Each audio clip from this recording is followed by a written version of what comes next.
ఆయన నాకు దేవుడు, నా కోసమే చనిపోయాడని నమ్మిక కలిగిన అప్పటి నుండి కూడా ప్రారంభం నుండి ఎంతవరకు రావాలి? అనేక మందిని మొయ్యగలిగిన స్థితి వరకు ఆ విశ్వాసం ఏమవ్వాలి? వృద్ధి చెందాలి. చూడండి, ఇప్పుడు మనం తినటానికే కష్టం అవుతుంది కదా, అలాంటిది ఇంకొకటి పెట్టాలంటే మనం పెట్టలేము. దాన్నే విశ్వాసం అంటారు. అంటే నీ జీతం 10 రూపాయలు, అది నీకు సరిపోతుంది. కానీ ఇంకొకరు వచ్చినప్పుడు ఏం చేయాలి? ఖచ్చితంగా జీతం అనేది పెంచాలి, అభివృద్ధి అవ్వాలి. అభివృద్ధి అవ్వేదాన్ని ఏమన్నాడు అంటే ప్రమోషన్ అంటారు. సో ఇప్పుడు నీ విశ్వాసం నీ మట్టుకు సరిపోద్ది, కానీ ఇంకొకరిని కూడా నడిపించాలి, కుటుంబాన్ని నడిపించాలి, కుటుంబాలను నడిపించాలి, బయట వారందరినీ కూడా నడిపించాలి. ఈ విశ్వాసం ఎవరికి రావాలంటే మనలో దాని అంతటికి అది రాదు, కానీ వచ్చిన విశ్వాసాన్ని మనం వృద్ధి చేసుకుంటూ వెళ్ళాలి. హల్లెలూయా. ఎలా వృద్ధి చేయాలి? ఒకడికి 5 తలాంతులు ఇచ్చాడు, ఒకడికి 2 తలాంతులు ఇచ్చాడు, మరొకడికి 1 తలాంతు ఇచ్చాడు. సో 5 తలాంతులు కలిగిన వాడు ఏం చేశాడు? మరి 5 చేశాడు. 2 తలాంతులు కలిగిన వాడు మరి 2 చేశాడు. 1 కలిగిన వాడు గోయి తీసి కప్పెట్టాడు. అంటే నీకు ఇచ్చింది విశ్వాసం కొంచెమైనా దాన్ని వృద్ధి చేయాల్సిన బాధ్యత నీ చేతికే ఇచ్చాడు. అందుకే నీ చేతికి ఇచ్చే వెళ్తున్నాడు అక్కడ. Praise the lord. హల్లెలూయా చెప్పండి. విశ్వాసం పక్కోడికి ఇవ్వలేదు, లేదా పక్కనోడి విశ్వాసం వృద్ధి చేయనట్లేదు. ఎవడ విశ్వాసాన్ని వాడే వృద్ధి చేసుకో. చాలా మంది ఎన్నో సంవత్సరాల నుంచి వెళ్తారు చర్చికి, 10 సంవత్సరాలు, 15 సంవత్సరాలు, 20 సంవత్సరాలు. సీనియారిటీ పెరుగుతా తప్ప ఆత్మీయ జీవితం వృద్ధి కాదు, విశ్వాస జీవితం అభివృద్ధి కాదు. దేవుడు దాన్ని ఒప్పుకుంటలేదు. నువ్వు మరుగుజ్జుగా ఉండకూడదు, అలాగని చిన్న పిల్లవాడుగా ఉండకూడదు. చూడండి, ఆ మాట గలతీ పత్రికలో మనకు కనబడుతుంది. 4వ అధ్యాయం 1వ వచనం. మరియు నేను చెప్పినదేమనగా, వారసుడు అన్నిటికీ కర్త అయ్యున్నాను, బాలుడై ఉన్నంత కాలము అతనికి దాసునికి. అంటే యేసును నమ్మిన వారందరూ దేవుని కుమారులే, కానీ దేవుని వారసులుగా మార్చబడట్లేదట. ప్రభుని నమ్మిన వారంతా ఎవరు చెప్పండి? దేవుని కుమారులే, కానీ దేవుని వారసత్వాన్ని పొందుకోలేకపోతున్నారు. వారసత్వం ఏంటి? కుమారుడు అంటే ఏంటి? కుమారుడు అంటే ఇంటికి సంబంధించినడు అని. వారసుడు అంటే ఏంటి? ఇంటికి సంబంధించిన ప్రతి దాంట్లో ఆయనకి భాగం ఉందని వారసత్వం అంటారు. వారసత్వంగా వచ్చిందంటారు. హల్లెలూయా. ఇప్పుడు మనల్ని కుమారులుగానే చేశాడు. అంటే నువ్వు ఎవరివి? ఆయన బిడ్డవే, ఆయన కుమార్తెవే. కానీ ఆయనది నీకు రావాలి అంటే ఆయనది ఏముంది? పరలోకం. చెప్పండి, ఏంటి ఆయనది? ఏంటి? ఇప్పుడు ఆ పరలోకం ఎవరికి కావాలి? పరలోకంలో ఉన్న సింహాసనం ఎవరిది? దేవుడు. అది మనకు రావాలి. పరలోకంలో ఇల్లు దేవునివి, అవి ఎవరికి రావాలి? మనకు రావాలి. ఇప్పుడు మనం కుమారులతోనే ప్రారంభించి కుమారులతోనే ముగించకూడదు, కానీ వారసుడిగా మారాలి. ఆమె చెప్పండి. వారసుడు అన్నిటికీ కర్త అయ్యున్నాను, బాలుడై ఉన్నంత కాలము. అంటే నువ్వు పుట్టినప్పుడు ఎంత పుట్టావో, ఇప్పుడు ప్రతిష్ట పుట్టినప్పుడు ఎంత ఉందండి, 10 సంవత్సరాల తర్వాత కూడా ఇంతే ఉంటే ఎలా ఉంటది? నా కూతురు భలే అందంగా ఉంది, అస్సలు మారలేదు తెలుసా, చాలా చక్కగా అంటారు ఎవరైనా. శరీర ఎదుగుదల మనం శరీర ఎత్తుకుంటే ఆత్మ ఎదుగుదల ఆత్మ సంబంధమైన వ్యక్తి చూస్తున్నాడు. ఆత్మ సంబంధమైన వ్యక్తి ఆత్మ ఎదుగుదలను చూస్తాడు. ఆత్మలకు తండ్రి ఎవరు? యేసుక్రీస్తు ప్రభు. కాబట్టి ఆయన నీ ఆత్మ వర్ధిల్లాలి అని అడుగుతున్నాడు. అందుకే ప్రతి లేఖనంలో మనకి ఆత్మ గురించి తెలుస్తుంది. ఏంటి? ప్రియుడా నీ ఆత్మ వర్ధిల్లుచున్న ప్రకారం. మిగిలిన విషయాలు పక్కన పెట్టండి, ముందేమంటున్నాడు? వర్ధిల్లాలి. ఆత్మ వర్ధిల్లడం అంటే ఏంటి చెప్పండి? నువ్వు బైబిల్ పట్టుకుని మందిరానికి వెళ్ళిపోయి ప్రార్థన చేయించుకుని పాటలు పాడితే మౌనం కూడా వచ్చేయడానికి కాదు. ఇక్కడ జరుగుతున్న ప్రార్థన యొక్క తీవ్రత నీలోనూ ఉండాలి. ఇక్కడ జరుగుతున్న వాక్యపు విధానాలు అవన్నీ నీకు తెలిసి ఉండాలి. ఇంకా చెప్పాలంటే ఎవరైనా అడిగితే దాన్ని ఎక్స్ప్లెనేషన్ చేసేలా ఉండాలి, అంటే వివరించి చెప్పేలా ఉండాలి. ఆ ఎదుగుదల లేకపోతే నువ్వు ఎదగలేనంటే లెక్క. ఇంకా ఎన్ని రోజులు చూడండి, ఏం చెప్పారమంటే ఏదో చెప్పారండి కానీ గుర్తులేదు అంటారు చాలా మంది. గుర్తు లేకపోవడం ఏంటి? ఇదేనా ఎదుగుదల? శరీరం గురించి టాబ్లెట్లు వేస్తే నిద్రలోంచి లేపిన అమ్మ ఈ టాబ్లెట్ ఎప్పుడు వేయాలి? అదా 5 గంటలకి వేయాలి, పరగడుపుని వేయాలి, మధ్యాహ్నం వేయాలి, ఇది సాయంత్రం వేయాలి. ఏంటి ఎన్నిసార్లు చెప్తారు? ఒకసారి చెప్తారు టాబ్లెట్లు ఎప్పుడు వేయాలండి, కానీ వీళ్ళు ఎన్నిసార్లు చెప్తారు? ఎప్పుడు అడిగినా సరే చెప్తారు. కారణం ఏంటంటే దాని మీద దృష్టి నిలిపారు. దేవుడు కూడా ఏమంటున్నాడంటే నీ శరీరాన్ని చూడట్లేదు, అందుకే శరీర సంబంధమైన బలులు ఆయనకి అక్కర్లేదు. వీరికి నలిగిన హృదయం ఎవడ కలుగుతుంది? ఆత్మను గ్రహించేవాడు మాత్రమే ఆ హృదయాన్ని విరుచుకోవాలి, మన ఆత్మని సమర్పించుకోవాలి, ఒక వైరాగ్యంలోనికి రావాలి. అవన్నీ ఎవరికి తెలుస్తాయి చెప్పండి? అందుకే ఆత్మ సంబంధి అయిన వాడు మాత్రమే ఆత్మ విషయాన్ని గ్రహించగలుగుతాడు. ఆత్మ విషయాన్ని గ్రహించేవాడు ఆత్మ సంబంధి. ఏమండి, నేను ఆత్మ సంబంధమైన సంగతులు గ్రహించుకోవాలనుకున్నాను, కానీ ఆత్మ సంబంధమైన కార్యాలు నేను ఎలా గ్రహించగలుగుతాను? ఆత్మ ఉంటేనే. మరి నేను ఆత్మ సంబంధిని ఎలా అవుతాను? ఆత్మతో నింపబడితే. నువ్వు ఆత్మతో ఎలా నింపబడతావు? అడిగితే, వాక్యం వింటే, గుంపులో ఉంటే, సహవాసంలో ఉంటే ఆత్మ నిన్ను కూడా తాకడం మొదలు పెడతాడు. 120 మంది ఒకే మేడగదిలో ఉన్నారండి. ఆ 120 మంది మీదకి ఏమొచ్చింది? పరిశుద్ధాత్మ అగ్ని జ్వాల వంటి నాలుకలు విభాగింపబడినట్లుగా వారిలో ఒక్కొక్కని మీద వ్రాలగా అన్నాడు. అందరి మీద వ్రాలిందా? అక్కడ లేనోడి మీద వాలిందా? అంటే గుంపున్నప్పుడు ఆ గుంపుని తాకడానికి, దర్శించడానికి పరిశుద్ధాత్ముడు వచ్చినప్పుడు ఆ గుంపులో నువ్వు లేకపోతే, ఆ సహవాసంలో నువ్వు లేకపోతే, ఆ ప్రార్థన మందిరంలో నువ్వు లేకపోతే, ఆ ఆన్లైన్ లో నువ్వు లేకపోతే, ఆ ఉజ్జీవ కూడికలో నువ్వు లేకపోతే దేవుని ఆత్మతో ఇంకెప్పుడు నింపబడలేదు. దేవుడు ఆయన పేరట కూడుకున్న చోటుగా వస్తానన్నాడు తప్ప నువ్వు ఎక్కడుంటే అక్కడ వస్తానని చెప్పాడా? రాడు. ఆయన పేరట ఎక్కడ కూడుకుంటారో అక్కడ నేను ఉంటానన్నాడు. ఆమేన్. నువ్వు సింగిల్ గా ప్రార్థన చేస్తే ప్రార్థన ఆలకిస్తాడు. అంతేగాని ప్రార్థన చేయకుండా నువ్వు వెళ్ళిపోయిన ప్రతి చోటల్లో నేను కాపాడుతూ కూర్చుంటాడా? కాపాడుతాడు. కానీ ఆయన నీలోనికి రాలేడు. నువ్వు ఒకటి అడగాలి, దానికోసం ఎదురు చూడాలి, దానికోసం ఆకలితో ఉండాలి, దానికోసం వెతకాలి, దానికోసం ఏం చేయాలి? మందిరంలోకి రావాలి, సమాసంతో ఉండాలి. అందరూ ప్రార్థిస్తున్నప్పుడు నువ్వు మౌనంగా ఉంటే రాదో. అందరూ మండుతున్నప్పుడు నువ్వేమో చల్లారిపోయినట్టు ఆ సెల్ఫోన్ ఈ సెల్ఫోన్ చూస్తూ కూర్చుంటే రాదో. ఏం జరగాలో తెలుసా? చెప్పండి, ఏం జరగాలి? అదే ఆకలితో నువ్వు ఉండాలి. అప్పుడు నువ్వు ఆత్మతో నింపబడతావు. నీ విశ్వాసం ఇక్కడితో ముగించకూడదు, అది పెరగాలి. చెప్పండి అందరు కలిసి. నీ పుట్టిన పిల్లలు ఎదగాలని ఎలా అనుకుంటున్నావో, వారి క్లాసెస్ పెరగాలని ఎలా అనుకున్నావో, చివరికి ఒక మొక్క నాటితే అది పెరగాలని ఎలా అనుకుంటున్నావో, దేవుడు కూడా తన నామమును బట్టి పుట్టింపబడిన వారందరూ కూడా పెరగాలని కోరుకుంటున్నాడు. ఆయన రక్తంతో కడగబడిన వారందరూ కూడా ఏం చేయాలనుకుంటున్నాడు? పెరగాలనుకుంటున్నాడు. ఇప్పుడు నువ్వు పెరుగుతున్నావా, లేకపోతే అలాగే ఉన్నావా, లేకపోతే ఉండి కోల్ది వెనక్కి వెళ్ళిపోతున్నావా? చెప్పండి అందరూ. పెరగాలి అనండి, వృద్ధి చెందాలి అనండి. దేవుడు అదే అంటున్నాడు, నువ్వు వృద్ధి చెందు, నువ్వు ఆత్మలో వర్ధిల్లు, నువ్వు బహుగా ఫలించటం వలన నా తండ్రి మహిమపరచబడు. ఎక్కడ ఫలించాలి? ముక్కు ఎంత పెద్దదైపోయి, బొక్కలు ఇంకా పెద్దదైపోయి ఇదా ఫలించడం అంటే? లేకపోతే ఇల్లు అభివృద్ధి అయిపోయి ఇంటి మీద ఇల్లు, ఇంటి మీద ఇల్లు, ఇంటి మీద ఇల్లు, కారు మీద కారు కొనేవనా? ఫలించడం అంటే క్రీస్తులో నువ్వు ఫలించాలి, జ్ఞానంలో నువ్వు ఫలించాలి, ప్రార్థనలో నువ్వు ఫలించాలి, వివేకంలో ఫలించాలి, ప్రవచన వాక్కులో ఫలించాలి. శాతాను ఏ రకంగా వస్తుందో నీకు అర్థం కావాలి. కొంతమందికి కొనేవచ్చు, మరికొన్ని రావు.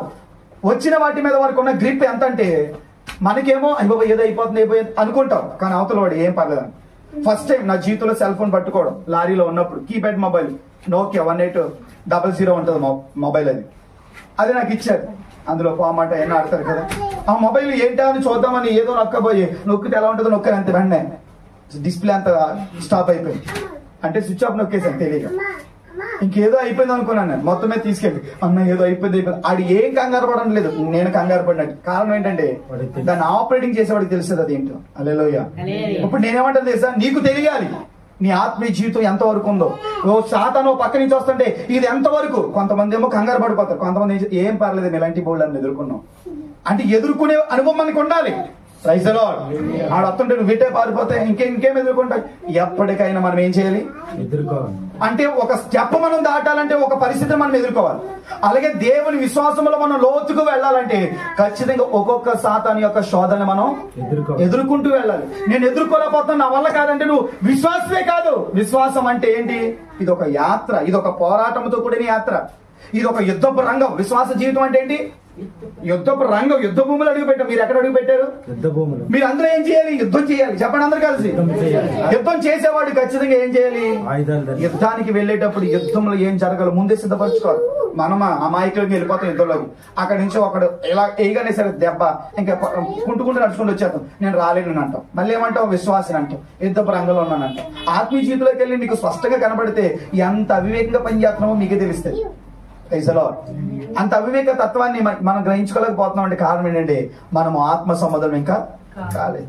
శరీర సంబంధం కాబట్టి ఏది లేదో తెలుస్తుంది, ఆత్మ సంబంధం కాదు కాబట్టి ఏ లోపం జరుగుతుందో మనకి అర్థం కాదు. ఇప్పటికీ కూడా చాలా మంది వెళ్తారు చర్చికి, అంతే వెళ్ళినట్టుగానే వెళ్తారు, మళ్ళీ వచ్చేస్తారు. అది ఎదుగుండదు. అసలు మందిరంలో ఏం చేయాలో తెలీదు.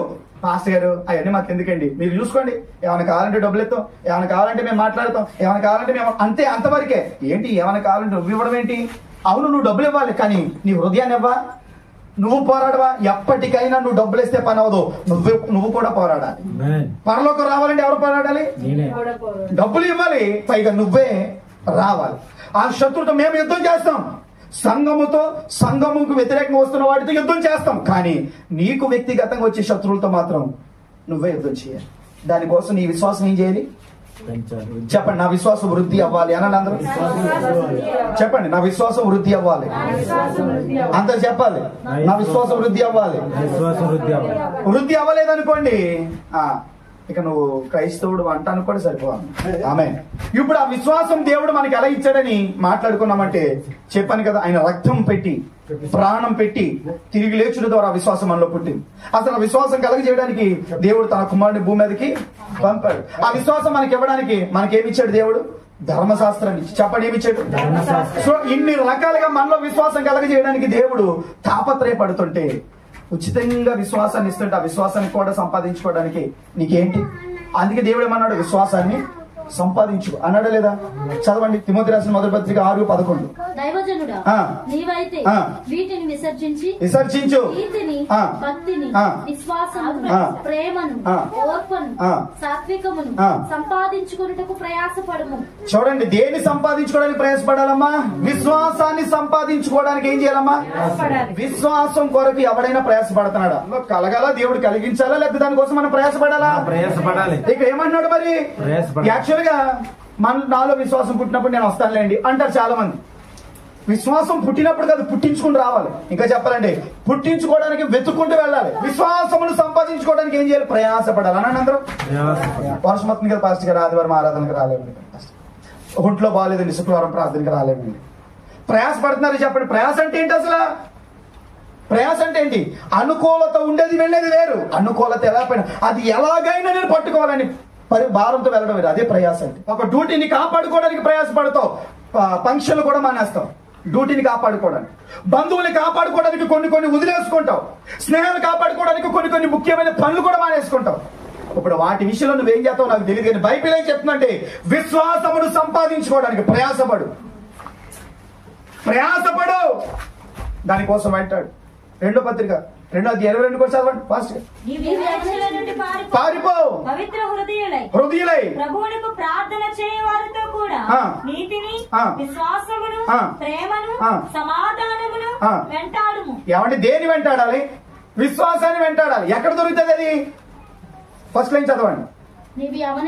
పారిపో, పవిత్ర హృదయులై ప్రభువుకు ప్రార్థన చేయవారితో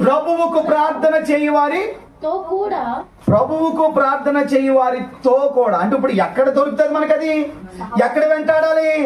ఆర్కే బీచ్ లో వెంటాడితే పని అవ్వదు, కంపెనీలో బిల్డింగ్ లో వెంటాడితే పని అవ్వదు, మార్కెట్ లో కూరగాయల మార్కెట్ లో వెళ్ళి వెంటాడితే పని అవ్వదు. ప్రభువుకి ప్రార్థన చేయవారితో కలిసి నువ్వు వెంటాడితే అది నీకు దొరుకుతుంది. ఎక్కడ దొరుకుతుంది విశ్వాసం నీకు? కానీ నేటి సంఘం ఎలా ఉందో తెలుసండి, ఈజీగా చెప్తే రాలేమని. దేనికి రాలేవు? ఇక్కడ ప్రయాసపడమన్నాడు, ఇక్కడ సంపాదించుకో అన్నాడు, ఇక్కడ వెంటాడు అన్నాడు. దేని? విశ్వాసాన్ని. దీనికి వెంటాడు. పలానా అమ్మాయి రమ్మంది, ఎన్ని రిస్క్ చేసేసినా సరే వెళ్తారు. ఛార్జీకి డబ్బులు లేకపోయినా సరే వెళ్తారు. బైక్ లేకపోయినా ఆడి దగ్గర వీడి దగ్గర అడుక్కుని తీసుకుంటారు. కావండి, ఎంతెంత దూరాలైనా వెళ్ళిపోతారు. దేనికోసం? ఒక అమ్మాయిని దక్కించుకోవడానికి, ఒక అబ్బాయిని దక్కించుకోవడానికి, ఏమంటే ఒక కంపెనీని దక్కించుకోవడానికి, ఓ పెళ్లి కోసం. హల్లెలూయా. నీకు ఇష్టమైతే ఆ ఇష్టమైన దానికోసం దేనికైనా రిస్క్ చేస్తావు. నీకు ఇష్టం కాలేదు అంటే దానికోసం ఏమీ చేయలేవు. అవకాశం ఉన్న అవకాశంను లేకుండా నువ్వు కల్పించుకుంటావు కారణాలు. అవకాశం లేని కారణాలు కల్పించుకుని మరి ఆగిపోతావు. అంటే దేని మీద బేస్ అయ్యిందంటే చెప్పండి, నీ ఇష్టం మీద బేస్ అయ్యింది. అంటే దేవుని ఎడల నీకు ఇష్టం ఉంటే నువ్వు దానికోసం ప్రయాసపడతావు, నువ్వు దానికోసం వెంటాడుతావు. ఎవరితో వెంటాడుతావు? ప్రభువుకి ప్రార్థన చేయబడతానండి. ఎవరితో ఉంటున్నావు మరి నువ్వు? ఫుల్ గా రోడ్డు అంటే అడ్డంగా తిరిగేవాడికి వాడి దగ్గరికి వెళ్తే విశ్వాసం దొరుకుతుందా నీకు? లోక సంబంధమైన మాటలు మాట్లాడేవాడి దగ్గరికి వెళ్తే విశ్వాసం దొరుకుతుందా? అసలు ప్రభువుకి ఏ ప్రార్థన చేయరాళ్ళు, అసలు మందిరానికే సరిగా వెళ్ళరు. అలాంటి వాళ్ళతో నువ్వు తిరిగితే విశ్వాసం వస్తుందా నీకు? ప్రయాసపడాలి, దానికోసం వెంటాడాలి, దానికోసం టైం వెచ్చించాలి. అది ఎవరితోటి? ప్రభుకి ప్రార్థన చేయవారితో కలవాలి. నీకు విశ్వాసం ఎలా వస్తుంది? నీలో విశ్వాసం ఎలా నాటుకుంటది? అందుకే దేవుడు చెప్తున్నాడు, ఆ విశ్వాసం కలగజేయడానికి నేను నిన్ను కారణాలు చేశాను కాబట్టి రా నా దగ్గరికి. అందులో ఒక కారణం ఏంటో తెలుసండి, ధర్మశాస్త్రాన్ని ఇచ్చాడు.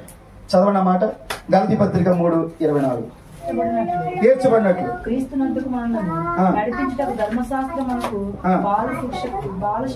అసలు ధర్మశాస్త్రం మనకి బాల శిక్ష కూడా ఏంటంటే, ఎందుకంటే విశ్వాసం దగ్గరికి నడిపించడానికి. ధర్మశాస్త్రం అసలు నీ జీవితంలోకి ఎందుకు వచ్చింది? ఎందుకంటే క్రీస్తు వద్దకు నడిపించడానికి.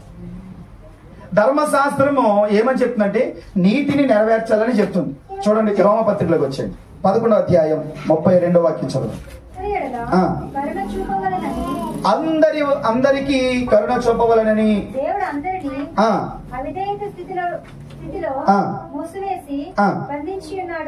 ఎవడి దేంట్లో బంధించాడట? అవిధేయత స్థితులు అంటే ఏంటి? పాపములు. చెప్పండి, ఇందులో ఆ పాపము నీకు పాపమని ఎవరు చెప్పారు? చూడండి, గలతీ పత్రిక 3వ అధ్యాయం 22వ వాక్యం. యేసు క్రీస్తు ద్వారా విశ్వాసం మూలముగా కలిగిన వాగ్దానము మనకి అనుగ్రహించబడాలని, అంటే విశ్వసించే వారికి రావాలని లేఖనము అందరినీ. అసలు పాపములు నిన్ను ఎందుకు బంధించిందంటే నువ్వు విడుదల కోరతావు. ఆ విడుదల ఎక్కడ దొరికిందంటే ప్రైజ్ ది లార్డ్. ప్రసంగి పుస్తకంలో ఒక మాట కనబడుతుంది, 7వ అధ్యాయం 29వ వచనం. ఇది ఒకటి మాత్రమే నేను కనుగొంటిని, ఏమనగా దేవుడు నరులను యథార్థవంతులుగా పుట్టించను గాని వారు వివిధమైన తంత్రములు కల్పించుకొని ఉన్నారు అంటున్నారు. ఈ ధర్మశాస్త్రం వల్ల నీతి కలగలేనప్పుడు నీతి ఎందుకు ఇంకా మనకి అని అంటే ఇక్కడ బైబిల్ చెప్తుంది, దేవుడు అందరిని యథార్థవంతులుగానే పుట్టించాడు, కానీ వారు వివిధమైన తంత్రాలు కల్పించుకొని దేవుని మార్గము నుండి వారు ఏమయ్యారట? తొలగిపోయారు. కాబట్టి దేవుని వాక్యము మనల్ని హెచ్చరిక చేస్తుంది. ధర్మశాస్త్రమే లేకపోతే ధర్మశాస్త్రం ఇంకెందుకు? అవును, ఎందుకు వచ్చిందంటే నువ్వు పాపివని తెలియజేయడానికి వచ్చింది. చెప్పండి, అందరూ తప్పు చేస్తున్నారు, అందరూ పాపం చేస్తున్నారు, కానీ ఒరే బాబు నువ్వు పాపం చేయకురా అంటే ఎలా తెలుస్తుంది? అడిగి ఇది పాపం అయితేనే కదా, పాపం చేయకూడదని తెలుస్తుంది. హల్లెలూయా. అది పాపం అని ఎవడైనా చెప్తే అప్పుడు ఇది తప్పు, ఇది చేయకూడదని అర్థమవుతుంది. అవునా కదా? చెప్పండి. ఒక సినిమా పాట ట్యూన్ వస్తేనే వినకూడదు అంటున్నాం. ఇప్పుడు భయం కలుగుతుంది. ఎందుకు భయం కలుగుతుంది? అది తప్పు అనే లేఖనం వచ్చింది కాబట్టి. ఇప్పుడు లేఖనం వచ్చి ఏం చేస్తుంది? నువ్వు నీతిగా బతికనే చెప్తుంది. ధర్మశాస్త్రం వల్ల ఎవడో నీతిమంతుడిగా చేయబడలేడు, కానీ ధర్మశాస్త్రం ఏం చెప్తుంది? నీతిగా బతకమనే చెప్తుంది. Praise the lord. నీతిగా బతకమని చెప్పడానికి అసలు ఏది నీతి, ఏది అవినీతి, ఏది చెడు, ఏది మంచి అయితే నేను చెప్తానని ధర్మశాస్త్రం బయట పెట్టింది. నీతిగా బతకమని చెప్తుంది, కానీ ఆ క్రియలను బట్టి మనం నీతిగా అవ్వలేకపోతాం. అసలు కృప రాకముందు ధర్మశాస్త్రమే రాకపోతే కృప విలువ మనకి తెలియదు. కృప విలువ తెలియడానికే దేవుడు ముందుగా దేని పంపించాడంటే చదవండి ఆ మాట. రోమపత్రిక 3వ అధ్యాయం 20వ వచనం. ఎలయనగా ధర్మశాస్త్ర సంబంధమైన క్రియల మూలముగా ఏ మనుష్యుడును ఆయన దృష్టికి నీతిమంతుడని తీర్చబడడు. ధర్మశాస్త్రం వలన అదగండి. అసలు ధర్మశాస్త్రం ఎందుకు ఇచ్చాడు? నీతిగా బతకమని చెప్పడానికి. కానీ ధర్మశాస్త్రం వల్ల ఎవడు ఎందులో ఏం చేయలేకపోతున్నాడంట? ఎందుకు బతకలేకపోతున్నాడంటే ధర్మశాస్త్రం చెబుతుందే గాని మనకు సహాయం చేయట్లేదు. ధర్మశాస్త్రం నీతిగా బతకమని చెప్తుంది, కానీ దాంట్లో ఎలా నిలబడాలో మనకి ప్రోత్సాహం ఇవ్వట్లేదు, మనల్ని బలపరచట్లేదు. ఇప్పుడు ఆ ధర్మశాస్త్రం చెప్పిన తర్వాతే మనందరికి అర్థమవుతుంది ఏంటంటే సార్, ఒక గొర్రెని పట్టుకుని రండిరా, ఒరే మేకను పట్టుకుని రండిరా, ఒక దూడను పట్టుకుని రండిరా అన్నారు అందరూ. ఎందుకని? అది వచ్చి చెప్పింది కాబట్టి. అదే ధర్మశాస్త్రం లేకపోతే గొర్రె లేదు, దూడ లేదు, మేక లేదు, ఏమీ లేదు. అది వచ్చి చెప్పాక అవును నేను పాపం చేశాను, ఆ పాపం నుంచి నేను బయటపడడానికి రక్త ప్రోక్షణ ఆవశ్యకం అని తీసుకువెళ్తున్నారు, నరికేస్తున్నారు, పాపాల నుండి విముక్తి పొంది వెనక్కి వస్తున్నారు, మళ్ళీ చేస్తున్నారు, మళ్ళీ వెళ్తున్నారు, మళ్ళీ విడుదల పొంది వస్తున్నారు. అంటే ధర్మశాస్త్రం చెబుతుందే కానీ దాని యొక్క ప్రతిఫలం ఏంటో మనకు చూపించలేకపోయింది. అయితే కృప వచ్చింది ధర్మశాస్త్రం తర్వాత. కృప ఎవరికి రావాలి? అందరి ఎడల కనికరపడవలనని. అందరిని ఎందులో ఉంచాడంట? అవిధేయత స్థితిలో ఉంచేశాడంట దేవుడు. ఎవరి ఎడల కనికరు చూపాలని చెప్పండి. హిందువు లేదు, ముస్లిం లేదు, సిక్కుము లేదు, క్రిస్టియన్స్ లేదు, ఎవ్వరూ లేరు. భూమి మీద పుట్టిన ప్రతి మనిషి ఎడల కనికర పడాలని దేవుడు అందరిని ఎందులో ఉంచాడంట? అవిధేయత స్థితిలో ఉంచాడంట. అవిధేయత స్థితిలో ఉన్న వారిని రక్షించడానికి దేవుడు కృపగా వచ్చాడంట మన. అందుకే యోహాను సువార్త 14 ఆ వాక్యము కృప సత్య సంపన్నుడిగా మన మధ్యకి వచ్చింది. ఆమె చెప్తారా? అసలు వచ్చింది ఎవరు? కృప. చెప్పండి అందరూ. ముందు వచ్చింది ఎవరు? ధర్మశాస్త్రం. ఇప్పుడు వచ్చింది ఎవరు? కృప. ఇప్పుడు ధర్మశాస్త్రానికి ముందు కృప రావచ్చు కదా, కృప విలువ నీకు తెలియదు. కృప విలువ నీకు తెలియాలంటే ధర్మశాస్త్రం రావాలి. అందుకే ఇక్కడ ఏమన్నాడు, అసలు ధర్మశాస్త్రం వలన తప్ప పాపం అంటే ఏంటో ఇదే మాట 7వ అధ్యాయం 5వ వచనం. ఏలైనగా మనం శరీర సంబంధమై ఉండినప్పుడు మరణార్థమైన ఫలమును ఫలించుటకై ధర్మశాస్త్రం వలన పాపేచ్ఛలు మన అవయములో కార్యసాధకములై ఉండేది. ఇప్పుడైతే దేని చేత నిర్బంధింపబడితమో దాని విషయమై చనిపోయిన వారమై ధర్మశాస్త్రం విడుదల పొందితిమి గనుక మనము అక్షరానుసారమైన ప్రాచీన స్థితి గలవారము కాక ఆత్మానుసారమైన నవీన స్థితి గలవారమై సేవ చేయుచున్నాము. అంటే ఎవడైనా ఆత్మీయంగా మారాలి అంటే వాడు అక్షరంలోనికి రావాలి. అక్షరంగా వస్తేనే వాడు ఏమవుతాడు, ఆత్మీయుడిగా మార్చబడతాడు. అంటే ఎవడైనా కృపలోనికి రావాలంటే మొదట వాడు ఇందులోకి వెళ్ళాలి, ధర్మశాస్త్రంలోకి వెళ్ళాలి. అంటే ఇది నువ్వు చేసింది తప్పు అని తెలియపరచబడాలి. అందుకే దైవజనులు తప్పిది అని ప్రకటిస్తారు. చాలా మంది ఏమంటారంటే ఇది తప్పు అది తప్పు అని ప్రకటిస్తారు, అది ప్రకటించకూడదు. అవును, మరి చాలా మంది వచ్చేవాళ్ళు ఇది పాపం అని కూడా అనుకోవడం లేదు, తెలుసా మీకు? అందుకే దేవుని వాక్యం చేత హెచ్చరింపబడినప్పటికీ కూడా దాన్ని విడిచిపెట్టరు. ఇది పాపం కాదులే, ఏమంటారు చెప్పండి, పాపం కాదు అనుకుని వస్తారు.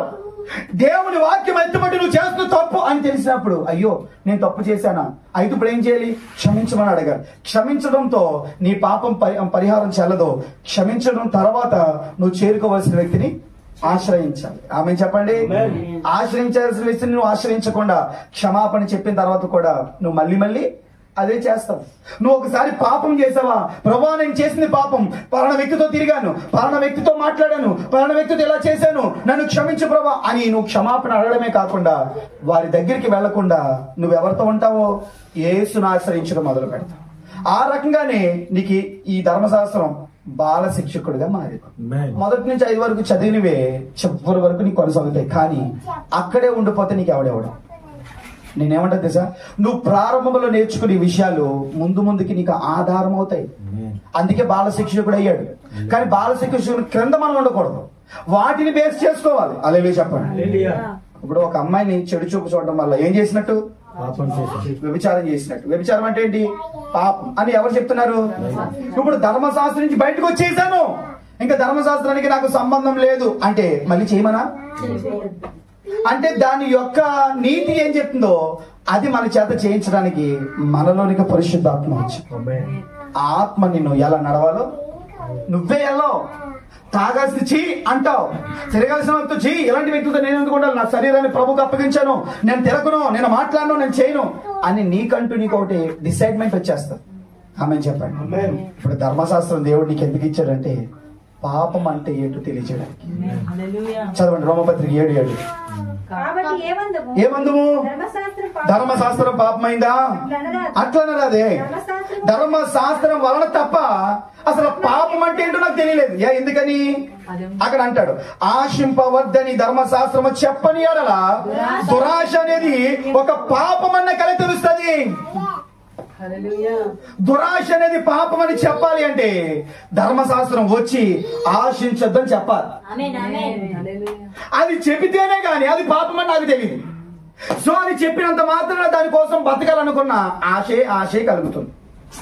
నేను ఇందులో తప్పపోయినా అందులో చూపిస్తాను, అందులో తప్పపోయినా అయ్యో ఈ ధర్మశాస్త్రం నుంచి నన్ను ఎవడు కాపాడుతాడు, ఈ పరిస్థితి నన్ను ఎవడు చూపిస్తాడంటే ఇదిగో క్రీస్తు యేసునందున్న వారికి ఏ శిక్ష విధి. అంటే ధర్మశాస్త్రానికి వేరుగానే వచ్చింది ఏంటి, కృప. ఎందుకు వచ్చింది ఆ కృప? విశ్వాసం ఉంచిన వాడికే వస్తుంది. మళ్ళీ 3 ఆజ్ఞలు మీతో చెప్తాను. 1 దొంగతనం చేయకూడదు, 2 అబద్ధం ఆడకూడదు, 3 నరహత్య చేయకూడదు. చెప్పండి. ఈ 3 ఆజ్ఞలు ధర్మశాస్త్రం లేనప్పుడు జరిగాయా, జరగలేదా? కానీ అది తప్పుగా ఉందా లేదా? ఎందుకని కయ్యను హేబేలు చంపేశాడు, అది తప్పుగానే భావించబడింది, అది పాపం అని చెప్పాడు. అవ్వ పండు తిన్నది, అది తప్పు అని చెప్పబడింది. ఎప్పుడు తప్పైంది? తినద్దు అనే మాట వచ్చింది కాబట్టి. కయ్యుని దగ్గరకు వచ్చేసరికి అక్కడ చంపద్దు చెయ్యొద్దని ఏం చెప్పలా, కానీ దాని స్వభావం నరహత్యలోకి మార్చింది. అంటే ఒక పాపానికి నువ్వు చోటేస్తే అది అక్కడితో ఆపదు, ఇంకొక దాన్ని ఆహ్వానిస్తారు. అందుకే ఒక దయ్యాన్ని పోగొట్టేసిన తర్వాత నువ్వు ఎప్పుడు వాక్యంతో నీ హృదయం నింపుకోవాలి తప్ప ఒక్క దయ్యానికి అవకాశం ఇచ్చావా అది వెళ్ళి మరి 7 దయ్యాలు తీసుకొస్తావు. స్పేర్గా ఉంటారంట. ఒక్కొక్కళ్ళు ఒక్కొక్క 7 దయ్యాలు ఉన్నాయంటే ఇంకెన్ని దయ్యాలు మిగిలిపోయినాయి చూడండి. అన్ని దయ్యాలు ఎవరిలో పనిచేస్తాయి? మొదటి స్థితి కంటే వాడి కడపడి స్థితి మరీ ఘోరమైపోతుంది. మరీ చెడ్డగా మారిపోతుంది.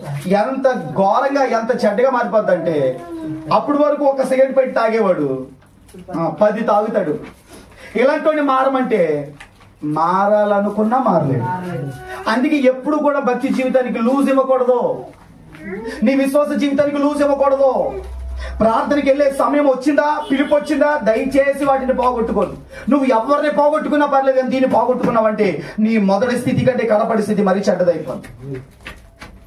కొన్నిసార్లు దేవుడు హెచ్చరిస్తున్నప్పుడు, దేవుడు భయాన్ని పుట్టిస్తున్నప్పుడు ఆ భయానికి నువ్వేం చేయాలి? వెంటనే ఒంగిపోవాలంటే ఇంకా వెన్ను చూపవా, అక్కడతో నీ పని అయిపోయినట్టు. హల్లెలూయా. చూడండి 8వ వచనం. అయితే పాపము ఆజ్ఞను హేతువు చేసుకొని సకల విధమైన దురాశలున్నాయందు అసలు పాపమే లేదు. ధర్మశాస్త్రం లేనప్పుడు ఇప్పుడు ఆదాము అవ్వ తప్పు చేశారు. మనకి ఎలా తెలిసింది? అప్పటికి ధర్మశాస్త్రం లేదు. ముందే తినొద్దు అనే మాట వచ్చింది. వద్దు అన్నది చేశారు కాబట్టి పాపముగా ఎంచబడ్డారు. సో బయటకు వచ్చేసారు. బయటకు వచ్చి చెప్పేవాడు ఎవడున్నాడు? ఇంకా తింటాక పళ్ళు ఏమన్నాయి? దేవుడు ఏమన్నా ధర్మశాస్త్రం అప్పుడు ఏమైనా ఇచ్చేసాడా? మోషని కొండపైకి పిలిచి 40 రోజుల నుంచి రాతి పలకి ఇచ్చి పంపించినట్టు ఆదాముకి ఏమైనా ఇచ్చాడా? సో అప్పటి నుండి కూడా యథార్థవంతులుగా చేపడిన మానవులు సైతం వివిధ తంత్రాలను కల్పించుకుని ఇంటి పేర్లు ఎందుకు వచ్చినాయి? కులాలు ఎందుకు వచ్చినాయి? మతాలు ఎందుకు వచ్చినాయి? మనుషుడు కల్పించిన కల్పనలు ఇవన్నీ. కానీ మనుషులు కల్పించిన కల్పనల్ని మనం దైవోపదేశాలుగా మనం భావిస్తాం. సమాధికి వెళ్ళొచ్చావా? స్నానం చేసిరా. ఉప్పు చేతికి ఇవ్వకు. పిల్లి ఎదురు రాకూడదు. కటింగ్ చేయించుకున్నావా? స్నానం చేసి లోపలికి. ఈ పదాలన్నీ ఏంటి తెలుసా? మనుషులు కల్పించినవి. మనిషిని పుట్టించిన దేవుడు మానవుడు ఎలా ఉండాలో ఈ బైబిల్ ఒకటే ఇచ్చాడు. Praise the lord. ఆమేన్ చెప్పండి.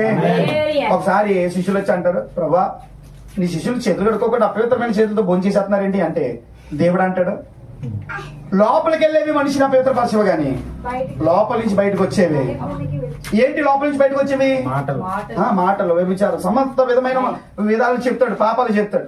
అవే అంటే ఇప్పుడు చేతులు కడుక్కోకుండా తెరవనేది అని అర్థం. దాన్ని ఒక దైవోపదేశం ఇది జరగకపోతే చేయకూడదు అన్నట్టుగా పరిచయం చేయకూడదట. కొన్నిసార్లు తప్పదు, ఏం చేస్తాం? తినాలి. కొన్నిసార్లు మేము డ్యూటీ చేసినప్పుడు బండ్లు ఇచ్చేవారు, అదే మట్టి చేతితో తినేసేవాళ్ళు. ఎందుకు తినేవాళ్ళు? అది మనకి దైవోపదేశం అవ్వకూడదు. మనుషుల నియమాలు మనకి ఎలా అవ్వాలంటే జస్ట్ నార్మల్ గా అవ్వాలంతే. అవకాశం ఉంటే చేస్తాం, అవకాశం లేకపోతే మానేస్తాం. కానీ దేవుడి వాక్యం ఏమవ్వాలో తెలుసా? ప్రాణం పోయినా చెయ్యాలి అని రావాలి. మనం దేని చూస్తాం? అమ్మో మమ్మీ చెప్పింది, సమాధి దగ్గరికి వెళ్ళి వచ్చారంటే ఖచ్చితంగా నీళ్ళు చల్లుకోవాలి. ఇలాంటివి మనం ఖచ్చితంగా చేయాలని రూల్ పెట్టకూడదు. అలాగని చేతులు కడుక్కోకుండా భోజనం చేయమని చెప్తున్నానా?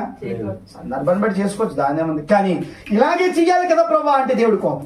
ఏ మాటలు మనం దైవోపదేశాలుగా తీసుకోవాలి? అయ్యి బాబాయ్ పాస్టర్ గారు అలా చేయకూడదండి, ఇలా చేయకూడదు. ఆ పదాలు అవన్నీ తప్పవి. అలా చేయకూడదు, ఇలా చేయకూడదు. వాక్యం చెప్తేనే చెయ్యాలగా. కసిగా నిలబడు. కట్నం ఇవ్వకుండా నీ కూతురికి పెళ్లి చేయి. కట్నం ఇవ్వకుండా నీ కొడుకు పెళ్లి చేయి తీసుకోకుండా. అది సవాలంటే. క్యాస్ట్ చూడకుండా నీ కూతురికి పెళ్లి చేయి, క్యాస్ట్ చూడకుండా నీ కొడుకు పెళ్లి చేయి. చేయగలుగుతారా? ఇది వాక్యాన్ని దైవోపదేశములు అన్నట్టువి. ఇవి లేకపోతే నాకు ఇంకా జీవితం లేదన్నట్టుగా చెయ్యాలి. నిలబడిపోండి. నువ్వు నిలబడితే ఎవడరాడు? కులం చూసాడు నాకు వద్దు చెప్పాలి. నువ్వు నిలబడకపోతే ఎవడు నిలబడతాడు? ఆ లోకస్తుడి కోసం ఆడు రోషంగా నిలబడుతున్నాడు. మనం దేవుడి కోసం నిలబడద్దా? అడిగితేనే రిజెక్ట్ కొట్టేయండి అంతే. దేవుడి కొరకు నిరీక్షణ కలిగి ఉండు. ఖచ్చితంగా శ్రేష్టమైన వాడిని దేవుడు తీసుకొస్తాడు. నువ్వు ఎదురు చూడు, ఆయన ఇవ్వకపోతాడు. నన్ను ఆయన కొరకు ఎదురు చూసింది ఏది? ఆయన సిగ్గుపరిచినాడు. మనం నిరీక్షణ కలిగి మనం జీవించినప్పుడు మన నిరీక్షణ వ్యర్థం అవ్వదు. పౌలు భక్తుడు చెప్పాడు. అది దేని గురించి? అది పెళ్లి గురించి, ఆ ఉద్యోగం గురించా? అరే ఆదివారం సెలవు ఇవ్వట్లేదు, నేను ఉద్యోగం మానేస్తాను, దేవుడు ఇచ్చే వరకు కూడా నేను ఉద్యోగానికి వెళ్ళను అని నిలబడు. ఖచ్చితంగా శ్రేష్టమైన ఉద్యోగం దేవుడికి. దేవుడికి ఇష్టం లేని వ్యక్తితో నేను ఉన్నా అని చెప్పు. ఖచ్చితంగా దేవుడు నీకు సిద్ధపరిచిన వ్యక్తులే దేవుడు నీ దగ్గర తీసుకొస్తాడు. ఆమె చెప్పండి. నిలబడాలి. ఇలాగా లోకస్తులు అందరూ అంటున్నారు ఎవరొకరు ఉండాలిగా తెచ్చేసుకో, నేను కూడా మరి ఎవరొకరు ఉండాలిగా నేను కూడా తెచ్చేసుకో. అదంతా రాంగ్ బోధ, అబద్ధ బోధ. ఆమె చెప్పండి. ధర్మశాస్త్రం ఇప్పుడు మనకి మేలైందా కీడైందా? కానీ ధర్మశాస్త్రం వల్ల నీతి, ధర్మశాస్త్రం ఉన్నవాడు కృపలను తొలగిపోయాడంట. చూడండి ఆ మాట కూడా రోమపత్రిక చదవండి.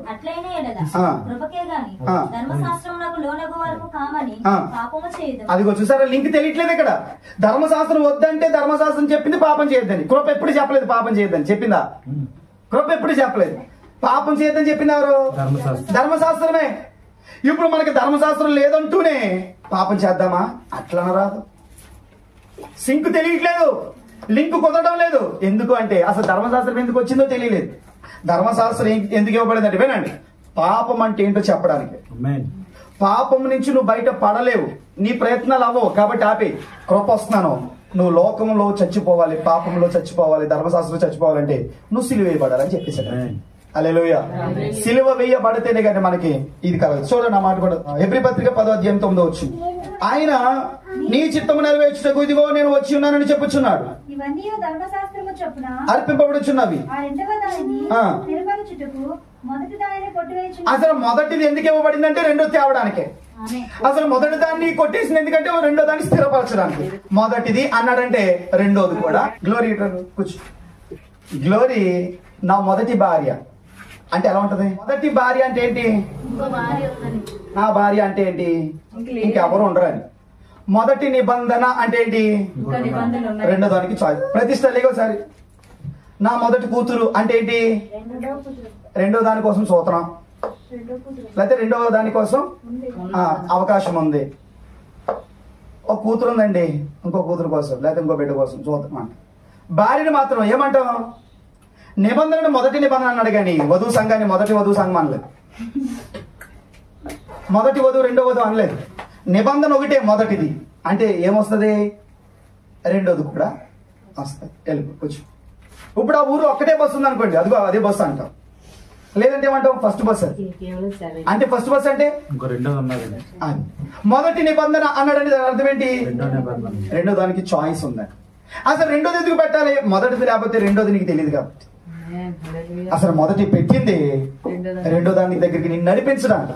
ఇంకా చెప్పాలంటే ఈ మొదటి నిబంధన మనం తోసిన, అందుకే బాల శిక్ష కూడా అయ్యాడు మనకి. ధర్మశాస్త్రం మనకి ఏమయ్యాడు? రే నువ్వు ఒకటో తరగతిలో రెండో తరగతిలో కాదు ఉండాల్సింది, కాలేజీలోకి వెళ్ళాలి. నిన్న ఇక్కడి నుంచి నేను తోస్తాను, వెళ్ళు, నేను తోస్తాను, ఇక్కడ కొన్ని నేర్పించి పంపిస్తున్నాడు. అక్కడికి వెళ్ళిన తర్వాత మనం ఏం మర్చిపోకూడదు? ఈ మర్చిపోకూడదు. ఏంటవి? అల్లులు, అచ్చులు, పొల్లులు, అవి మర్చిపోకూడదు. నేనేమంటాను తెలుసా? ధర్మశాస్త్రం ద్వారా నువ్వు ఏదైతే నేర్చుకున్నావో, ధర్మశాస్త్రం లేదని అవన్నీ చేయడం కాదు. ధర్మశాస్త్రం నీతిగా బతకమని చెప్పింది. ఆ నీతిని మనకి కృపిస్తుంది. కొలస్సీ పత్రిక 2:14 ఆజ్ఞల వలన మన మీద రుణముగాను పత్రమును సిలువకు కొట్టి అసలు దేన్ని తుడిచేశాడు? దేన్ని కొట్టాడు? చూడండి. మన మీద రుణముగా ఉందంట, మనకు విరోధంగా ఉందంట. ఏంటి? ధర్మశాస్త్రం. దాన్ని ఏం చేశాడంట? పత్రమును మేకులతో సిలువ కొట్టి. ఇందుకే సిలువ కొట్టింది ఎవరిని? అక్కడ ఎవరిని కొట్టాడు అన్నాడు అంటే ఆయన ధర్మశాస్త్రం లాగా మారిపోయాడు. మనల్ని ధర్మశాస్త్రం నుండి విడిపించడానికి ధర్మశాస్త్రముగా ఆయన మారిపోయాడు.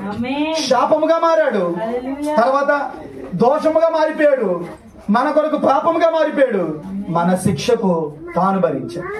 ఇంకా చెప్పాలంటే మనకు బదులుగా ఆయన తీర్పు తీర్చబడ్డాడు. కొట్టివేశాడు అని అందరూ. అక్కడ ఎలాగ చేవ్రాతను తుడిచివేసి ఆ పరిశుద్ధమైన స్థలానికి ఇప్పుడు నేను ఎలా తీసుకెళ్ళాడు తెలుసా? యేసు ప్రభు ముందుండి నిన్ను వెనకాల తీసుకెళ్ళాడు. ఎందుకు యేసు ప్రభు ముందున్నాడంటే ఆ ధర్మశాస్త్రం ఏవైతే విధులు, విరోధాలు, ఇదిగో సమయాలు తప్పు చేశాడు, ఇదిగో ఎలా చేశాడు అని చెప్తే అవన్నీ తన మీద వేసుకుని తన పవిత్రమైన రక్తంతో మిమ్మల్ని కడిగి ఇప్పుడు యేసు ప్రభు సమయాల్ని లోపలికి తీసుకెళ్ళిపోతున్నాడు. ఇప్పుడు సమయంలో ఏమైనా ఒక నిందగా ఉందంటే లేదు. కారణం ఏంటంటే శిలువతో మేకులకు దిగగొట్టి చేవ్రాతను తుడిచేశాడు. ఇక రాయబడిన చేవ్రాత తుడిచేస్తే ఇంకా ప్రిస్కిల మీద లోపం ఎత్తడానికి అవకాశం లేదు. ఇప్పుడు ఆనోకు మీద తప్పు ఎవడు మోపుతాడు? సాతాను గడు వచ్చి రే ఆనోకు నువ్వు ఇలా చేశారా అంటే దేవుడు వచ్చి అంటాడు ఏం చూపించాను, ఎంత వెతికినా దొరకదు. ఉన్న ఒక్క కాపీ కూడా తుడిచేస్తే ఇంకేమున్నాయి కాపీలు అడిగి జిరాక్స్ షాపులు అనుకున్నారేంటి? జిరాక్స్ ఉన్నాయి, పోనీ ఏమన్నా ఉంటే ఆ జిరాక్స్ తీసి ఈ కథ చూపించడానికి ఒకే ఒక్క కాయంతో మొత్తం తుడిచేశాడు అంతే. ఇంక లేదు. Praise the lord. కృప దగ్గరికి రప్పించాడు. కాబట్టి ఈ విశ్వాసం నువ్వు పోగొట్టుకోవద్దు. ఇంత త్యాగము చేసి విశ్వాసాన్ని నీకు ఇచ్చాడు. నువ్వు లూజ్ చేస్తుంది దేని తెలుసా? విశ్వాసాన్ని. నువ్వు యథావిధిగా మందిరానికి వెళ్ళిపోయి మందిరానికి యథావిధిగా వచ్చాడు కాదు. ఈ విశ్వాసము ద్వారా దేవుడు ఏం చేయాలనుకున్నా దాన్ని అభివృద్ధి చేసుకో. చూడండి ఆ మాట కూడా ఎఫెసీ పత్రిక 2:14. ఆయన మన సమాధానమై ఉండి మీకును మాకును ఉండిన ద్వేషమును అనగా విధి రూపకమైన ఆజ్ఞలు గల ధర్మశాస్త్రమును తన శరీరమందు కొట్టివేయట చేత మధ్య గోడను పడగొట్టి మన ఉభయులను ఏకము చేశాడు. ఆగండి, దేని కొట్టివేశాడు అక్కడ? విధి రూపకమైన ఆజ్ఞలు గల అది పట్టుకోండి. విధి రూపకమైన ఆజ్ఞలు గల ఏం చేశాడు? తన శరీరమందు.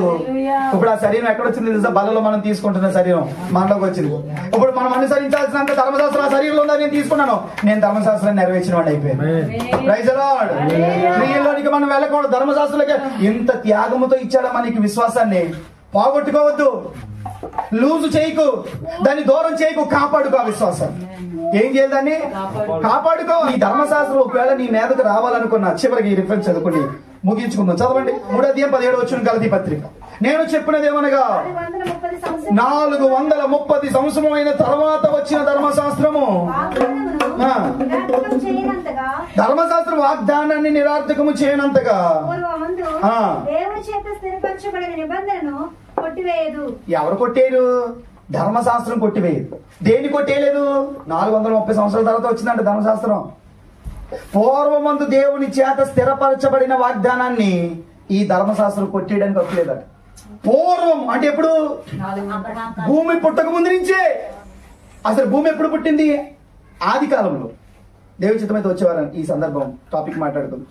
భూమి పుట్టింది ఆది కాలంలో. దేవదూతలు పుట్టింది పూర్వకాలంలో. పూర్వకాలము కంటే ముందు ఉన్నాడు దేవుడు.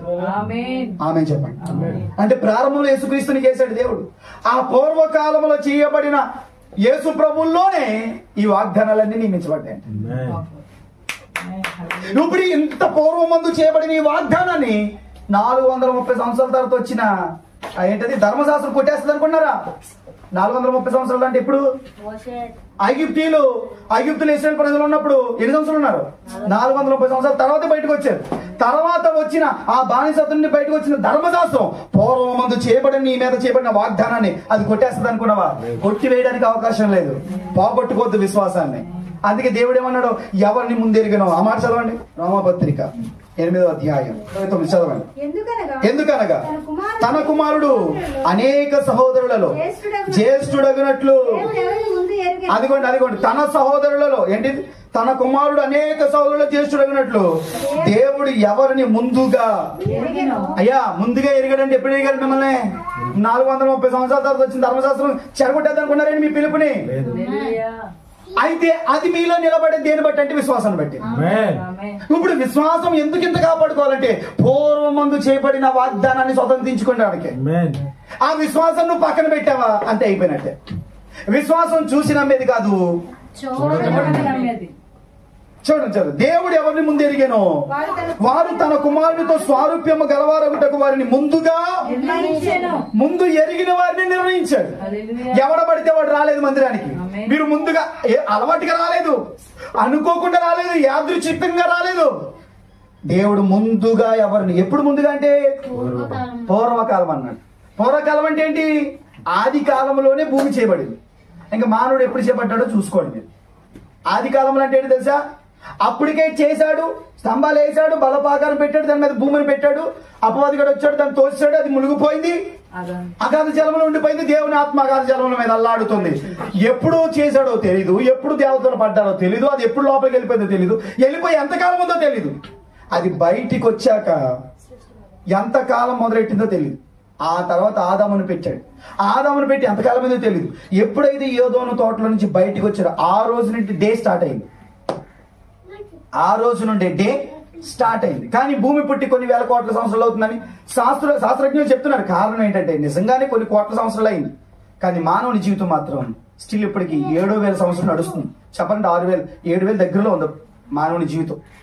డే స్టార్ట్ అయ్యి మహిమతో ఉన్నంత వరకు కూడా లెక్క లేదు. ఆ వ్యక్తిని ఎప్పుడు చూశాడు? దేవదూతలు పుట్టక ముందే చూశాడు. ఆ వాగ్దానం 430 సంవత్సరాల తర్వాత వచ్చిన ధర్మశాస్త్రం కొట్టేస్తా అనుకున్నావా? కొట్టేయదు అని చెప్తున్నాడు. నువ్వు ఒకవేళ విశ్వాసాన్ని వదిలితే జాగ్రత్త. అయ్యో గల్తీలారా, ఇంత అవివేకులు అయిపోయారేంటి, నేను నిలబడలేకపోతున్నాను, నేను చేయలేకపోతున్నాను, మీరు ఎందుకు పడిపోతున్నారు? ఇది ఫెయిత్ మీద బేస్ అయ్యి ఉంది, క్రియారూపకం బట్టి రాలా. అందుకే అతిశయ కారణం కొట్టివేయబడింది. అతిశయ కారణం ఏంటి? నేను చేయగలను, నేను ప్రార్థన చేశాను అని అతిశయం ఎవరికి ఉండకూడదని. ఏ శరీరం అతిశయించుకున్నట్లు కొరింథీయులకు రాసిన మొదటి పత్రిక 1:27 వచ్చిన ఏమనుంది? ఏ శరీరం అతిశయించుకున్నట్లు దేవుడు ఏం చేశాడంట? జ్ఞానులు సిగ్గుపరచుటకు వెర్రివారిని ఎన్నుకున్నాడు అన్నాడు. అంత మాత్రమే కదా, ఇక్కడ ఒక మాట చెప్తాడు. ఏంటంటే చూడండి ఆ మాట, రోమపత్రిక 3:27 వచ్చిన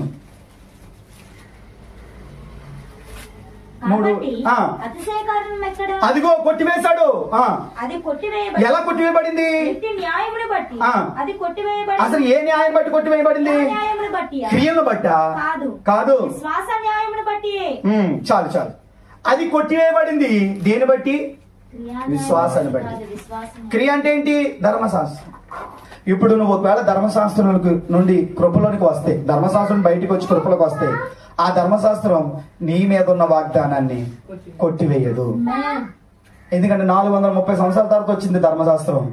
పూర్వకాలము నుండి సిద్ధపడిన వాగ్దానాన్ని అసలు ఎవరు అనుకుంటున్నారు మీరు? ఒకసారి మన కళ్ళు మూసి విశ్వాస నేత్రాలతో చూస్తే సాతానుడు భయపడతాడు, మన చూపుకే భయపడతాడు. ఎందుకంటే ఇప్పుడు వచ్చిన వాళ్ళు కాదు. అసలు పాపము దేన్ని బేస్ చేసుకుంది? ఆజ్ఞను ఆధారం చేసుకుంది. ఆజ్ఞ ధర్మశాస్త్రం నుంచి వచ్చింది. ఆ ధర్మశాస్త్రం లేనప్పుడు ఉన్నాం మనం. అప్పుడు చూశాడు మనల్ని. ఆ వాగ్దానం నాది అని నాకు ఎప్పుడు తెలిసిందండి? యేసుక్రీస్తు నామమందు విశ్వాసం ఉంచడం ద్వారా ఆ వాగ్దానం నా మీదకి మనకి తెలియకుండానే అప్లై చేయబడింది.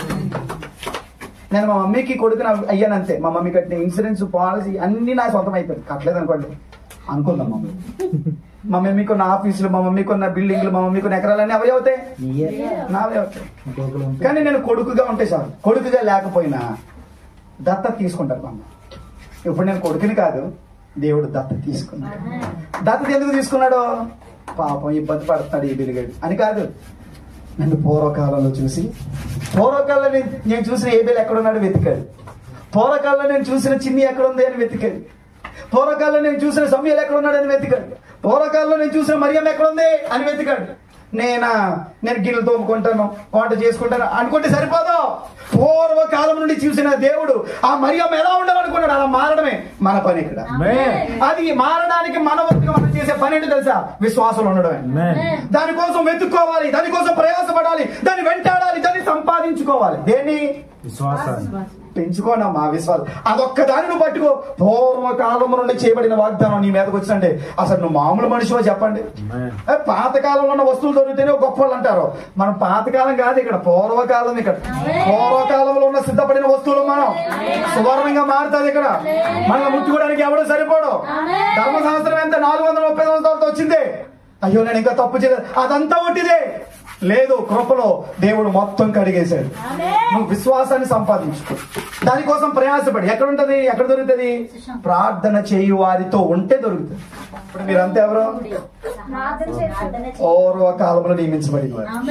చూడండి, దేవుడు ఎవరిని ముందు ఎరిగానో వారు తన కుమారుడు స్వారూప్యం గల వారిని ముందుగా నిర్ణయించండి. ఎవరిని నిర్ణయించాను? ముందుగా వారిని పిలిచండి. ఎవరిని పిలిచాడు? హలో, మిమ్మల్ని పిలిచిన దేవుడు మిమ్మల్ని ఏం చేశాడు? ముందు నిర్ణయించాడు నిన్ను పిలవాలని. ఎవరిని పిలిచాడు? నిన్ను నిర్ణయించాడు నిన్ను పిలవడానికి. తర్వాత ఏమన్నాడు? ఎవరిని పిలిచాడు? ఎవరినైతే ముందుగా ఎరిగాడో నిర్ణయించాడు వారిని. ఎరిగిన వారిని నిర్ణయించాడు, నిర్ణయించిన వారిని పిలిచాడు, పిలిచిన వారిని. ఇప్పుడు మనం ఎవరని చెప్పండి? ఎవడు నీతిమంతుడు? పిలువబడినవాడు. ఎవడు పిలువబడతాడో? నిర్ణయించబడినవాడు. ఎవరు నిర్ణయించబడతాడో? ముందు ఎరిగినవాడు. ఎక్కడ ఎరగాలి? భూమి లేనప్పుడు, జగత్తుకు పునాది వేయబడక మునుపు క్రీస్తులో దేవుడు ఎవరిని ఎరిగాడు వారిని ఇక్కడ కనుగొంటున్నాడు. యేసయ్య వందనాలు చెప్పండి. చెప్పండి, యేసయ్య వందనాలు చెప్పండి. అరే, ఈ తుచ్చమైన వాటికి నువ్వు ఎందుకు ఇదైపోతావు? ఈ గలిబిలికి నువ్వు ఎందుకు ఇదైపోతావు? మనం అప్పగించుకోవాలి, ప్రాణం అర్పించాలి. చెప్పండి, మన కోసం మహిమ సిద్ధంగా ఉంది. మహిమ కోసం సిద్ధపడాలనుకుంటే మనం ఇప్పుడు ఏం చేయాలి? అది పెంచాలి. వచ్చామనుకోండి, డ్యూటీకి వచ్చాం, డ్యూటీ చేసుకుని వెళ్ళిపోతాం. మనకి లోకల్ ఎక్కడ కాదు, ఎక్కడ? పరలోకం. చెప్పండి, మనం ఏంటి ఇక్కడ ఏ చోటుకి వెళ్ళినా సరే, నర్సీపట్నం వెళ్ళినా, వడ్డాది వెళ్ళినా లోకల్ కాదు, ఏంటి చెప్పండి? నాన్ లోకల్ అనండి. అంటే ఏంటి? నేను ఇక్కడ పర్మనెంట్ కాదు, నేను ఎక్కడ సంబంధమైన కాదు. లోకల్ నాది ఎక్కడ? పరదేశిగా నేను వచ్చానిలా తన ప్రేమ కీర్తిని ఆగండి. తన ప్రేమ కీర్తిని చాటాలని నువ్వు ఎక్కడి నుంచి వచ్చావు? ఇక్కడికైతే పరదేశం వచ్చావు. ఎక్కడి నుంచి వచ్చావు అంటే నువ్వు ఎక్కడ సంబంధివి అంటే దేవుడు ఎప్పుడు చేశాడు నిన్ను? యేసు చేసినప్పుడే యేసులో నిన్ను చూశాడు. అది లేకపోతే బతకలేను, ఏం లేకపోతే బతకలేను, ఇది లేకపోతే ఎందుకండి బాబా అవన్నీ. నిన్ను ఎప్పుడో చేశాడమ్మా. ఎప్పుడో చేసిన దేవుడు నిన్ను ఇక్కడ కనుగొన్నాడు. నిన్ను కనుగొన్న దేవుడు నిన్ను పిలవాలని నిర్ణయించుకున్నాడు. నిర్ణయించిన దేవుడు పిలిచేశాడు. ఆ పిలుపులోనే నీతో వచ్చింది. ప్రయాసపడి భారం మోసుకుంటున్న సమస్త జనులారా, పిలవబడితేనే తప్ప ఎవడు బాప్తిసం పొందలేడు. పిలవబడిన వాడే బాప్తిసం పొందుతాడు. ఆమె చెప్పండి. అయ్యా మిమ్మల్ని ఎప్పుడు చేశాడు? ఆది కాలంలో చేసి, పూర్వమే. అప్పుడు భూమి లేదు, దేవతలు లేరు. ఇంకా చెప్పనా ఒక అద్భుతమైన దయ్యంగాడు కూడా లేడు. నిన్ను నిర్ణయించినప్పుడు, నిన్ను ఎన్నుకున్నప్పుడు, నిన్ను ఎరిగినప్పుడు అప్పటికి ఎవడు పట్టలేదు తెలుసా? దయ్యంగాడు కూడా పట్టలేదు. మీరు పడిపోతారు. ఏముంది అవకాశం పడిపోవడానికి? పాత చెట్టు మనం పూర్వకాలం చెట్టు, ఇప్పుడు చెట్లు పడిపోతాయి. పాత ఫుడ్ వేరండి, ఇప్పుడు ఫుడ్ నిలబడలేకపోతున్నాం. కానీ ఈ ఫుడ్ ఇప్పుడు తెచ్చి కాదు. భూమి లేదు, దేవదూతలే లేరు, దయ్యంగాడే లేడు. యేసు ప్రభులు మనల్ని. ఎవడొస్తాడు? ఇంకా నువ్వు పడిపోయావు, నువ్వు బలహీనమైపోయావు, పని లేదు ఇంకా అసలు. అదే ఏ మాటలయ్యి? నాలో వాగ్దానం చేయబడిన దాన్ని ధర్మశాస్త్రం నిరార్థకం చేస్తుంది, కొట్టేస్తుంది. కొట్టేయడానికి ఎంత సవాల్తో మాట్లాడాడు చూడండి. దానికోసమే సమస్తాన్ని పెంటగించుకుని వచ్చాడు. ఈ విశ్వాసం తెలుసు కాబట్టే పౌలు మరి ఆశ్రమానికి వచ్చాడా? ఇప్పుడు ఆ విశ్వాసం తెలిసిన వాళ్ళంతా ఎందుకు అన్ని ఇళ్ళన్నీ వదులుకుంటే ఎందుకు వస్తున్నారు తెలుసా? ఈ విశ్వాసం యొక్క మాధుర్యం తెలిసింది. దీని పేరే అమూల్యమైన విశ్వాసం అన్న. ఇప్పుడు నువ్వే విశ్వాసం పట్టుకోవాలి. దీన్ని పోగొట్టుకోద్దమ్మా. దానికోసం నువ్వు ప్రయాసపడు. ఎక్కడికి వెళ్ళాలమ్మా?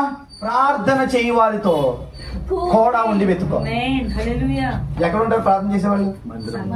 మరి వారానికి ఒకసారి ఆ మందిరంలో ఉంటే చూడండి, మీరే ఆలోచించండి. వారానికి ఒకసారి కలుస్తారా సంఘాన్ని, సేవకునేది? అసలు నీ విశ్వాసం కాపాడుకుంటే నీకెంత బహుమానమో తెలుసా? భూమి లేనప్పుడు చేయబడిన వాగ్దానానికి నువ్వు వారసుడు అవుతున్నావు. తుచ్చమైన ఈ లోకంలో, తుచ్చమైన ఈ బుద్ధిలో పుట్టిన, ఈ మనసులో పుట్టిన ఆలోచనలకి గలిబిలైపోయి డిస్టర్బెన్స్ అయిపోయి నువ్వు ఆగిపోతావా? లేదు లేదు లేదు. దాన్ని పట్టుకోవడానికి ఈ శరీరం నలిగిపోయిన, చట్నీ అయిపోయినా, మొత్తగా మారిపోయినా సరే దేవుడు తన శరీరాన్ని అలాగే మార్చుకున్నాడు. మనల్ని కూడా అలా మార్చుకోమని మాదిరి చూపించేళ్ళాడు. నలగొట్టబడిన వాడే ఆ మహిమను పొందుకుంటాడు. ధర్మశాస్త్రం మరి ఎందుకు ఇచ్చాడంటే ఇక్కడ కొంతకాలం ఉండాలి. మరి కొంతకాలం ఉన్నదాన్ని దేవుడు చేశాడు, మహిమతోనే నింపాడు. కానీ ఆ మహిమ తగ్గిపోయేది. ఈ మహిమ ఎందుకు పెరుగుతుంది అంటే అది ప్రారంభంలో ఉంది, మళ్ళీ చివరి వరకు ఉంటాయి. యేసు ప్రభు ఆది అంతము లేనివాడు, మనం కూడా అంతే. దేవుడు ఆది అంతం లేదు, మనం కూడా. మనకి ఇవ్వబడిన వాగ్దానం దానికి ఆది లేదు, అంతం లేదు. నేనేమాట చెప్పిన మాట ఏంటంటే ఆ వాగ్దానం నీలోకి వస్తే నువ్వు కూడా అలాగే ఉంటావు. నిన్ను ఎవ్వడం ముట్టుకోలేడు.